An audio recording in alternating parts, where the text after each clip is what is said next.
아브라함이 북방에서 내려온 네 개의 연합국을 추격하여 습격하고 승리했고 조카 롯을 구해 주었습니다. 그러면서 많은 또 재물도 탈취했는데 그것에 대해서 소돔 왕과 대화하면서 돌려주는 장면이 이제 14장에 나왔던 그러한 내용들입니다.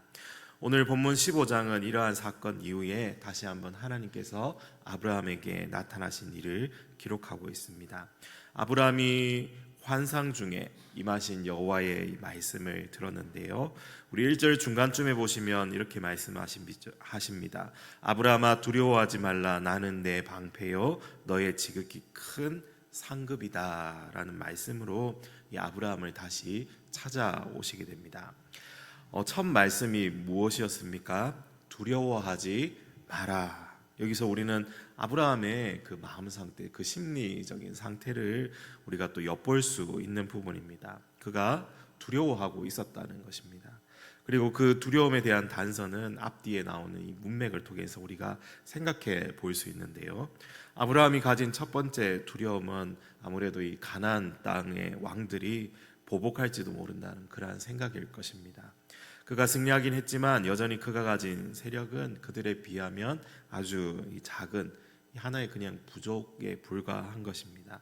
그의 집에서 훈련한 318명의 장정들이 있었고 그들의 가족까지 친다면 한 1000여 명의 이제 사람들이 아브라함과 함께 이제 한 공동체를 이루고 있었는데 가나안을 차지하고 있는 이 왕들의 세력은 그것보다 더 강력하고 클 것입니다. 일어나지 않은 일이지만 그러나 그의 마음을 여전히 두렵게 만드는 충분한 이유가 될 수 있습니다.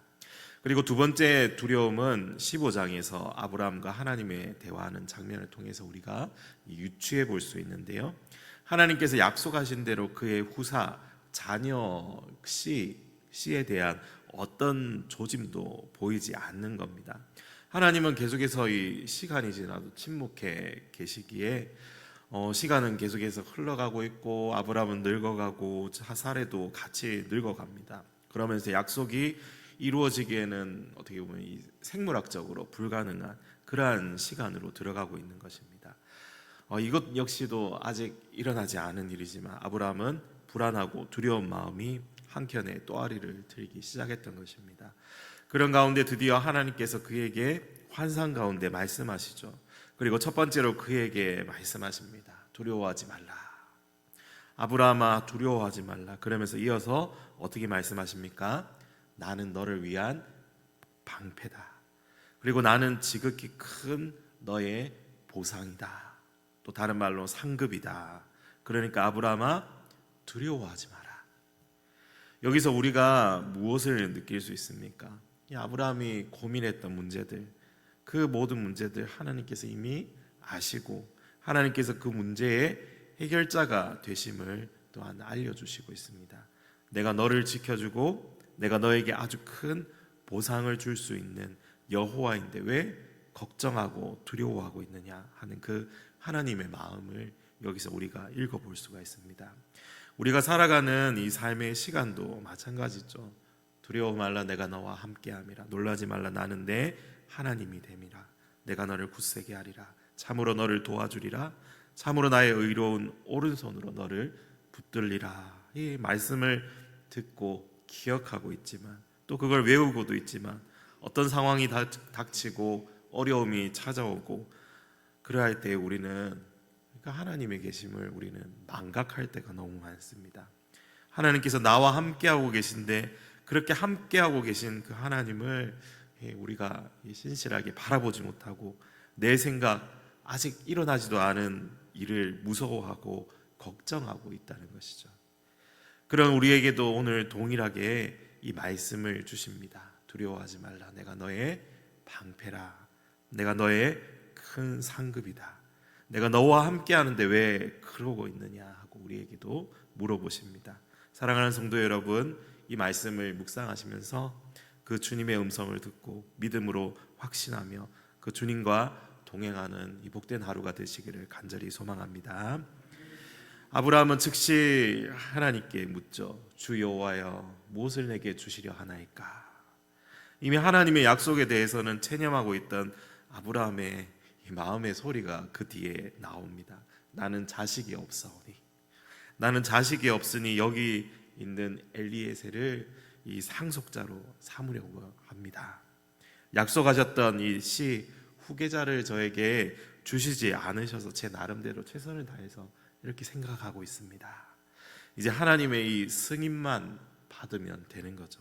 여기 성실하고 똘똘하고 충성스러운 이 다메섹의 출신의 종 엘리에셀이 자신을 이어 하나님과 이 언약을 맺고 이 자신의 노년을 잘 돌봐주면서 이 공동체를 잘 이끌어가면 자신에 대해서 해야 할 일은 다 끝났다고 생각한 것이죠. 이제 은퇴해야 할 일만 남은 겁니다.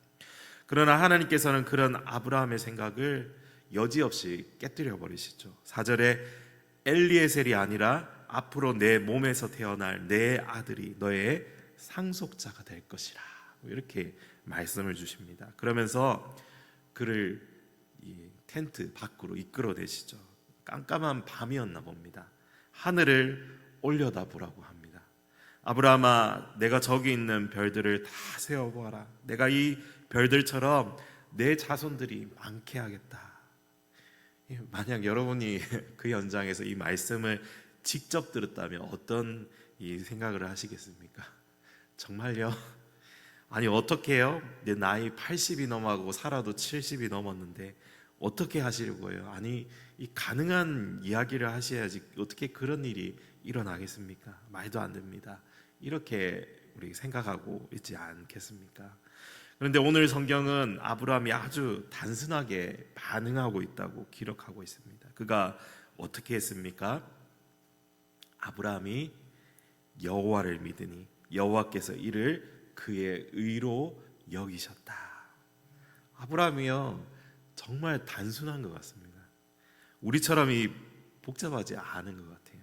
하나님이 말씀하신 것을 그냥 이성적인 그 사고와 상황, 80세, 70세 전혀 고려하지 않고 어떻게 하였습니까? 일단 하나님이 말씀하셨으니 그거를 믿고 있다는 겁니다. 흔히 이 믿음은 수납하는 것이라 그렇게 이제 하죠. 신뢰하고 동의한다는 의미입니다. 또한 반응하는 그 모습을 말하는 거죠. 마치 그 어린아이와 같은 순수함이 이런 수납하는 믿음과 가깝지 않습니까? 아이들이 믿는 모습을 보면 그렇습니다. 의심하거나 케어묻고 따지고 검증해 보는 게 아니라 마치 그 스며드는 것처럼 이 마음을 그냥 차지하는 것이죠. 우리 엄마가 이 착한 일 많이 하면 산타가 선물 준대요. 나쁜 일을 하면 선물을 안 준대요. 이 마치 이 믿음을 가지는 어린아이의 모습을 보시면 지금 이 아브라함의 모습과 같습니다.